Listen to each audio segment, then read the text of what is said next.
Hi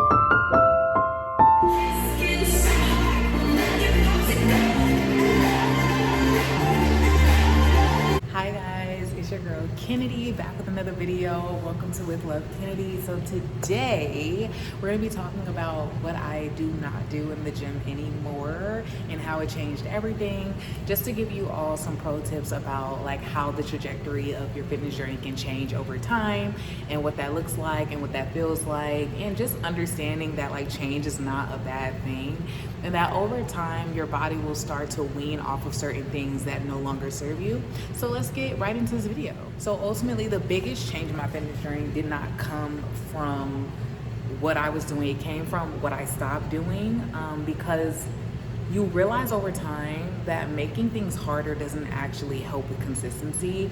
And so I know in the last video we talked a lot about what it means to be consistent and how to really utilize consistency to your advantage and discipline, and one of those things is stopping certain exercises or like just stop training a certain way and finding modalities that really work for you and your body and listening to that and being intuitive when it comes to choosing your workouts. So of course I have my notes here. So the first thing is I stopped chasing exhaustion every workout. So you don't have to finish your workout feeling tired. Like that does not have to be normalized, and you do not have to internalize that.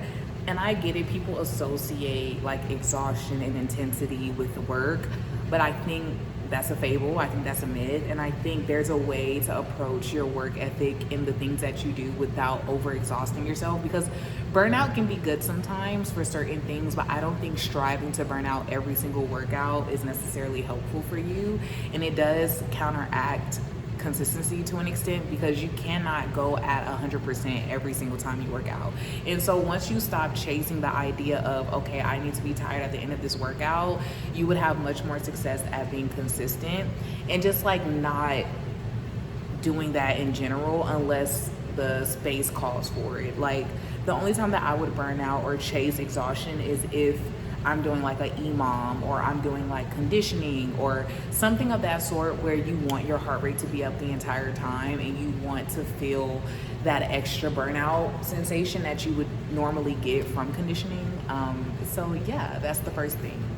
The second thing is I stopped comparing my body to other women's bodies, because we are all gifts from God. We are all made in his image and we are all perfect, and when I see another woman, I look at their body and I'm like, wow, she's gorgeous. You know what I'm saying? Like I think when you start to have security in yourself and within yourself, you start to see other people the way that you see yourself. And so if you start to love yourself a little bit more and you start to feel more secure in your body, you will see other women that way, and you would look at other women in less of a comparative state and more from a space of love and admiration and inspiration. Like if I see someone who's more fit than I am, I'm like, wow, like how can I be like that? Like what can I do to be like this person?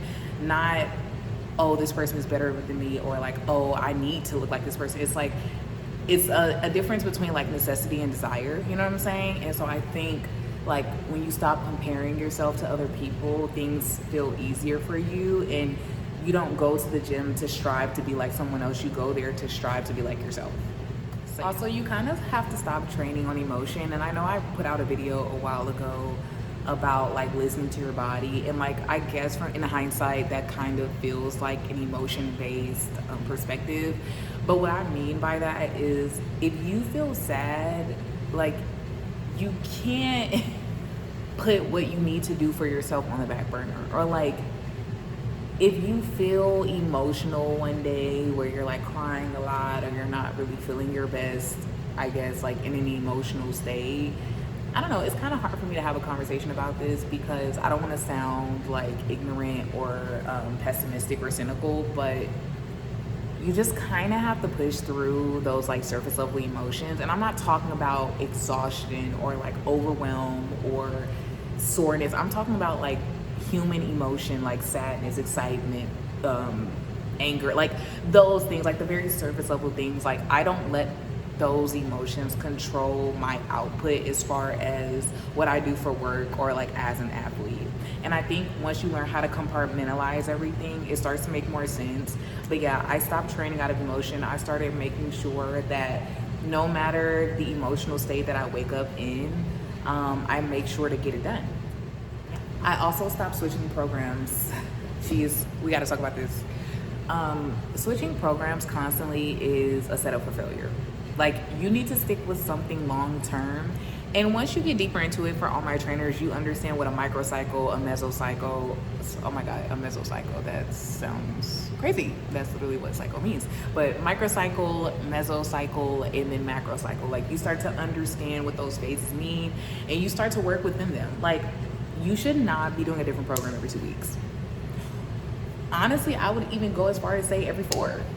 Like, I think you can have different phases of a program, but to be doing a different program, jumping from conditioning to strength training to marathon training, like, that's a lot.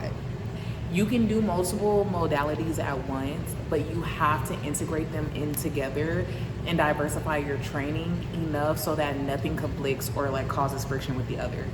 And I think a lot of people think if they just do a bunch of stuff, they will get results, but that's actually very, very, very counterproductive, and it will actually cause harm to your body over time.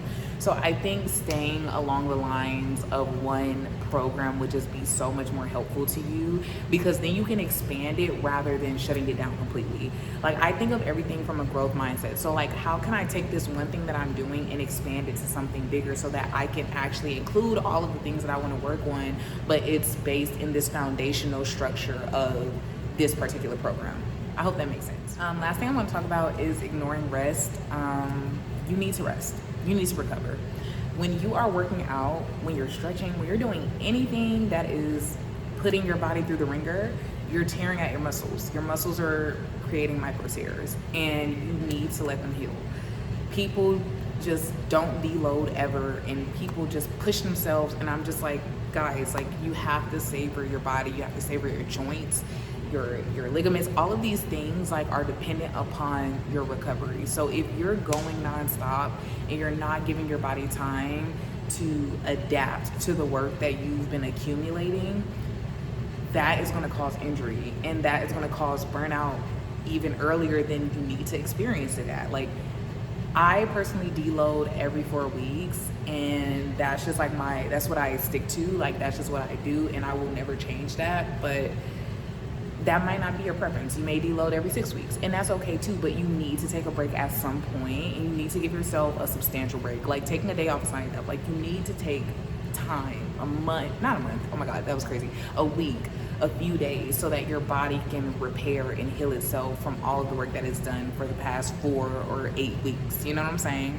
So yeah. Overall, these things have helped me in my journey by just like giving me more peace, increasing my confidence, allowing me to feel successful at all times without using a metric to define my success, if that makes sense. And like, yes, that's a part of it, but it's not 90% of my journey. You know what I'm saying? So I say all of this to say is, like, when you stop doing certain things that really actually just don't help your experience in fitness, you start to realize that you can actually accumulate more work and you can get more things done, and you can do it in a healthier fashion. And so I know this video wasn't super long. I didn't intend for it to be, because I actually have a ton of things to do today, but I just wanted to give you all some content because you deserve it, and I love you, and I want to commit to the work that we're doing here together. And so yeah, thank you all for watching my video. It's Kennedy again. I hope you love this video. I hope this was helpful for you. Comment down below any questions that you have. Comment down below, you're gonna stop overworking yourself today. You know, let's get going in this transition, in this phase of life that we're in, to help us grow into better people. And so I really love you all so much. Keep growing, keep growing. With love, Kennedy. I love you all. See you in the next video.